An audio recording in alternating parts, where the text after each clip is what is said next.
जय श्री कृष्ण।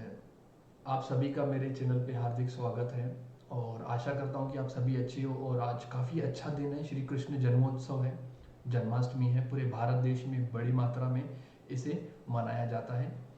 आज इस वीडियो में मैं आप लोगों के लिए दो वैकेंसी की इंफॉर्मेशन लेके आया हूँ। एक तो है LIC हाउसिंग फाइनेंस लिमिटेड, यहाँ पे असिस्टेंट और असिस्टेंट मैनेजर की वैकेंसी है।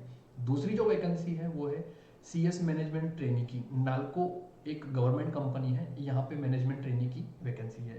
तो डिटेल में आगे बढ़ने से पहले आपसे मैं कुछ डिस्कस करना चाहता हूँ, अपनी धारणाएं श्री कृष्ण के बारे में कुछ व्यक्त करना चाहता हूँ। तो थोड़ा आप इसे सुन लीजिए ताकि आपका जो पॉजिटिव एनर्जी है वो बिल्ड हो सके।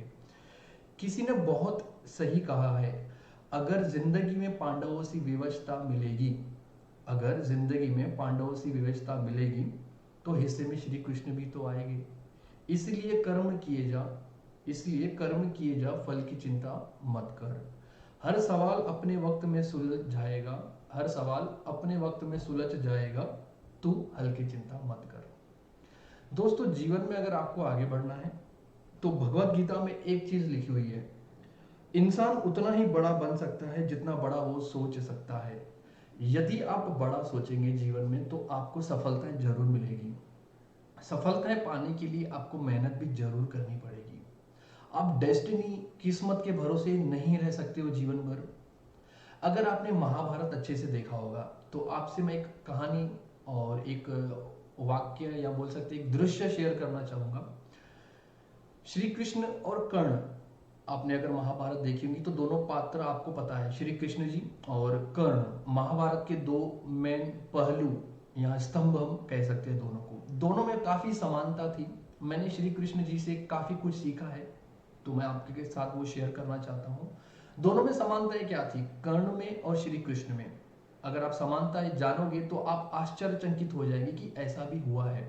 यस, देखिए, जन्म से ही कर्ण एक क्षत्रिय था, लेकिन उसका पालन पोषण किसी और ने किया, राधा माँ ने किया था। और राधा माँ और अधिरथ जी के वो पुत्र कहलाए, लेकिन उनका यद्यपि रियल फादर पेरेंट्स नहीं थे। जन्म से माता कुंती और सूर्य भगवान उनके पिता थे, लेकिन उनको उसका दर्जा नहीं मिला, वो क्षत्रिय नहीं कहलाए। जीवन भर कर्ण ने अपने जन्म को उल्टा कहा, यानी कि हमेशा वो प्रॉब्लम और रिग्रेट करता था कि मैं एक गरीब जाति का हूं।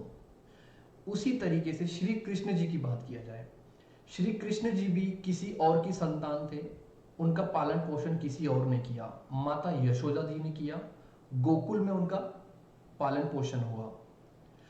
दोनों ही अपने घर से दूर थे और दोनों की माता पिता अलग थे, जन्म वाले अलग थे और उनके पालन पोषण वाले माता पिता अलग थे। लेकिन दोनों का जो आपने देखा होगा जीवन काफी अलग था। श्री कृष्ण जी ने कभी अपने जीवन को रिग्रेट नहीं किया, वो हमेशा खुशहाल रहते थे।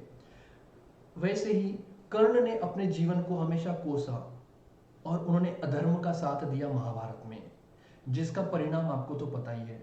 महाभारत के 17वें दिन कर्ण का अंतकाल हो गया, एक अकाल मृत्यु से, षड्यंत्र से श्री कृष्ण ने उनका अंत करवाया अर्जुन जी के हाथों से।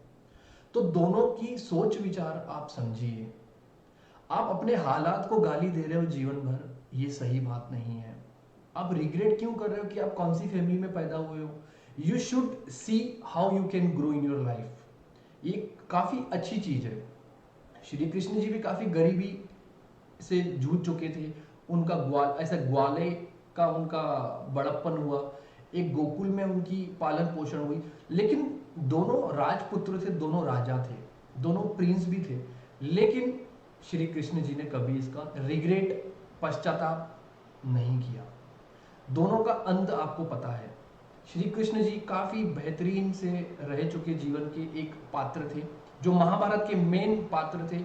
महाभारत जीतने का सबसे ज्यादा श्रेय श्री कृष्ण जी को जाता है। वहीं कर्ण अधर्म की साइड था, दुर्योधन की साइड था, तो आपको परिणाम पता है। तो बात यही है कि आप अपने जीवन को मत कोसिए, सिर्फ आप कर्म कीजिए, फल की चिंता मत कीजिए। दोस्तों, आगे बढ़ते हैं और आपको आज के इस शुभ अवसर की हार्दिक शुभकामनाएं। आपके परिवार को, आपको खुशहाली मिले, हैप्पीनेस मिले, और आगे बढ़ते हैं। दोस्तों 2 वैकेंसी है, LIC हाउसिंग फाइनेंस लिमिटेड में असिस्टेंट मैनेजर की वैकेंसी है और असिस्टेंट की वैकेंसी है। ऑल ओवर इंडिया वैकेंसी रहने वाली है। डिटेल में समझ लेते हैं। काफी अच्छी वैकेंसी है, टोटल 50 वैकेंसीज है। असिस्टेंट की टोटल 50 वैकेंसी है और असिस्टेंट की 50 वैकेंसी है और असिस्टेंट मैनेजर की टोटल 30 वैकेंसी है ऑल ओवर इंडिया में। काफी अच्छी अपॉर्चुनिटी है, डिटेल में जान लेते हैं। इसकी जो लास्ट डेट अप्लाई करने की दोस्तों वो है 25 अगस्त 2022। यस, 25 अगस्त को लास्ट डेट है अप्लाई करने की। अगर आपको लगता है कि आप एलिजिबल हो तो आपको जरूर अप्लाई करना चाहिए। 25 अगस्त 2022। एलिजिबिलिटी क्राइटेरिया क्या है और सैलरी कितने मिलने वाला है? अगर असिस्टेंट की बात करूं तो 33,000 रुपीज 33,960 आपको पर मंथ सैलरी मिलने वाला है असिस्टेंट के तौर पे। अगर असिस्टेंट मैनेजर की बात करूं तो 53,620 रुपीज आपको यहाँ पे सैलरी मिलने वाला है। गवर्नमेंट जॉब है, परमानेंट जॉब है और job location all over India कहीं भी रह सकता है। प्रोबेशन आपका 6 महीने का रहने वाला है। Yes, probation will be for 6 month और 6 मंथ के पीरियड में आपको 25,000 रुपए का स्टाइपेंड मिलने वाला है। उसके बाद आपको कंफर्मेशन मिलता है एज अ मैनेजर और असिस्टेंट मैनेजर। अगर बात करूं यहाँ की जो सैलरी है ये बेसिक है। यहाँ पे अगर असिस्टेंट मैनेजर की बात करूं तो 80,000 रुपए सैलरी है आपको जो पर मंथ मिलने वाली है। एग्जाम के थ्रू रिक्रूटमेंट होने वाला है। एलिजिबिलिटी क्राइटेरिया क्या है दोस्तों? सबसे पहले असिस्टेंट की बात कर लेता हूं मैं। नेशनलिटी इंडियन होनी चाहिए। उसके बाद एज 21 से 28 के बीच में होनी चाहिए कैंडिडेट की। और इसेंशियल क्वालिफिकेशन की अगर मैं बात करूं तो असिस्टेंट के लिए मिनिमम ग्रेजुएशन चाहिए with 55%। Course completed through correspondence will not be consider. और अगर असिस्टेंट मैनेजर की बात करूं तो मिनिमम 60% चाहिए ग्रेजुएशन में या फिर पोस्ट ग्रेजुएशन में। और आपका करस्पॉन्डेंस के थ्रू नहीं होना चाहिए। अच्छी अपॉर्चुनिटी है, वैकेंसी काफी अच्छी है। ये आपके काम की नहीं है तो आप इसको भूल जाइए। तो एज आपके लिए क्या है? 21 से लेकर 28। वर्क एक्सपीरियंस की अगर मैं बात करूं तो fresher can also apply. Yes, अगर आप फ्रेशर हो तो आप अप्लाई कर सकते हो असिस्टेंट या फिर असिस्टेंट मैनेजर की लेवल के लिए। काफी अच्छी अपॉर्चुनिटी तो उसको मिस नहीं करना चाहिए। 25 अगस्त लास्ट डेट है अप्लाई करने की, तो आपको जरूर अप्लाई करनी चाहिए। ऑल ओवर इंडिया वैकेंसी है। एग्जाम के थ्रू आपका यहाँ पे रिक्रूटमेंट होने वाला है। कौन कौन से सब्जेक्ट रहने वाले हैं एग्जाम में? English, logical reasoning, GK, numerical ability and quantitative aptitude. Total 120 minute की आपकी एग्जाम की ड्यूरेशन होने वाली है। नंबर ऑफ क्वेश्चन 200 रहेंगे और मैक्सिमम मार्क इज 200। अच्छी अपॉर्चुनिटी है और नेगेटिव मार्किंग भी है 0.25%। यस, अप्लाई कैसे करना है? इस वीडियो की डिस्क्रिप्शन में आपको एक एडवर्टाइजमेंट की कॉपी मिल जाएगी। आप उसको डाउनलोड कीजिए, रीड कीजिए और समझिए कि आप एलिजिबल हो कि नहीं हो और आप अप्लाई कीजिए।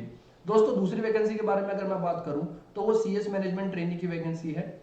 भुवनेश्वर में आपका लोकेशन रहने वाला है, नालको में।